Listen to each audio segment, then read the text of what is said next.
Yo, what's up? So, ito yung ating bagong project. Project CC20. Icono CC20. So, yun. Sa kasamaang palad, baka hindi natin mapakita yung una nitong pagbaklas natin mga part kasi nakurap yung videos natin. So, di ko na transfer agad sa storage ko kaya nawala. Yan, ito na strip to metal natin to. So actually hindi talaga lahat na strip to metal kasi naubusan tayo ng paint remover. Wala kasing strip saw na nabibili dito sa amin. So hirap maghanap ng strip saw. Kung na sana pag strip saw to. Kaso ubusan tayo, hindi na tayo makapagbili ulit kasi wala na tayong pera mga part. So wala naman tong problema. Ginamitan ko na to ng steel brush. At saka niliha ko na rin to. Yun. Kaya goods na to, pang daily lang naman natin to soon. So tayo lang naman gagamit nito, hindi naman to sa customer o hindi naman to pang contest. Kaya goods na rin to kahit hindi matanggal lahat ng bintura niya. Discard na lang natin yun mga parts sa pag pintura. So mas siguro ko naman na kaya ko itong pakintabin pa rin kahit hindi natanggal lahat ng pintura. Gawan ko lang doon ang paraan at gamitan lang natin ang mga techniques sa pagpintura yan mga parts. Pwede na! So yan. Yan siya mga parts. Icono CC20 project episode 1. Ito mga part, pinapatuyo na lang natin to. Binalawan natin to kasi nilihan natin. So pinapatuyo na lang natin yan. So pagtuyo niyan, sisimulan na natin yan. Primer coat natin. So yan mga part at sana matapos to ngayon at sana hindi umulan. Parang umuulan. So yan mga part at pakita ko sa inyo yung mga tinanggal natin na parts niyan para makita yung before and after. Kasi napulap yung mga ibang videos natin kanina, sayang dami pa naman nun. So yan, pakita ko na sa inyo yung mga part. So ito, kita nyo naman yan mga part. Yung mga kalawang dyan sa loob. So tatanggalin natin yan. Gawa natin yan paraan. Saka yan, grabe yung kalawang yan mga part. So ito, project CC20 Icono. Tignan nyo ang pagbabago ng motor na to. So pagkita ko na sa inyo yung mga parts nito na binaklas natin mga parts. So tara, punta natin yun. So let's go. So ito yun, mga parts niya mga part. Yun yung mga fairing siya tangke. Grabe yan, sobrang dumi. Ginayan talaga goods gamitin. Nakakaya na yan gamitin yan. Yung iba niyang parts, tools natin. Baka naman pala mga parts, shout out sa mga may toolbox dyan na hindi na nagagamit.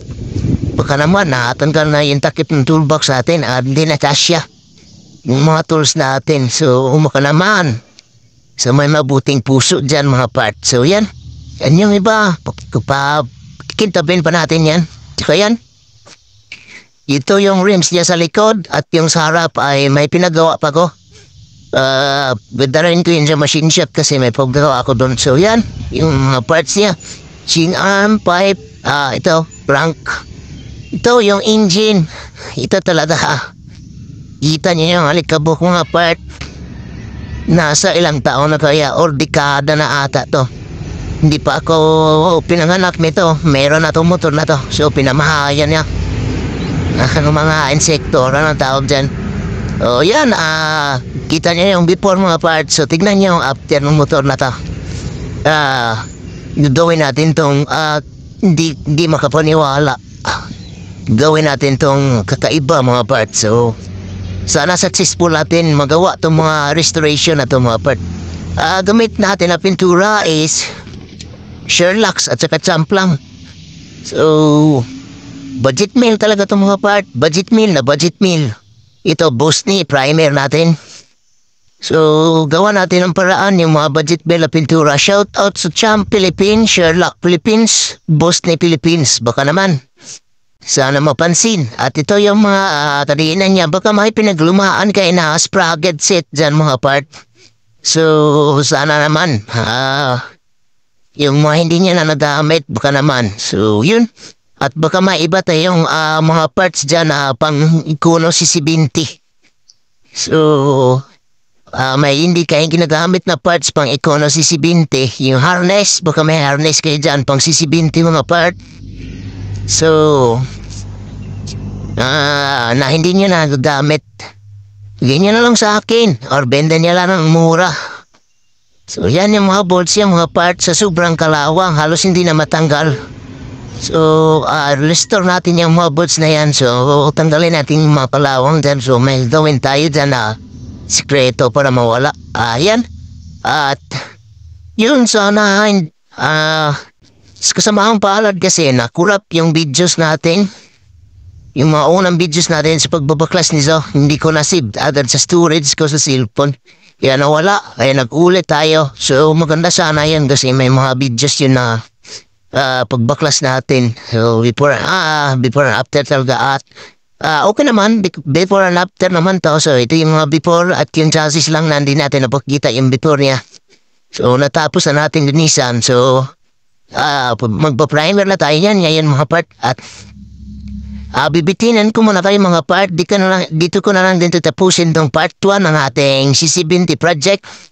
So, don't forget to like, share, subscribe, and click the notification bell para updated guys sa ating mga next videos sa ating YouTube mga part. And, po-follow and like na rin ang ating Facebook page mga part. So, ito yung mga content na inanda ko sa ating bagong name as Boss Jacob. So, palit tayo ng name, Boss Jacob sa YouTube, Boss Jacob sa Facebook page. So, sana supportan niyo ako at marami pa tayong content na gagawin mga parts. So, promise yan. So, isa na to. Project CC20. Day 1, part 1. So, abangan yan yung part 2 nito mga part. And, papalo na rin natin TikTok page. Part Jacob tayo. So, dito na ako tatapusin itong mga part. So, sana hindi kayong saong sumuporta at sana supportan niyo po rin ako palagi. Shout out Honda Philippines. Baka naman so. Ito lang tatapusin. Let's go.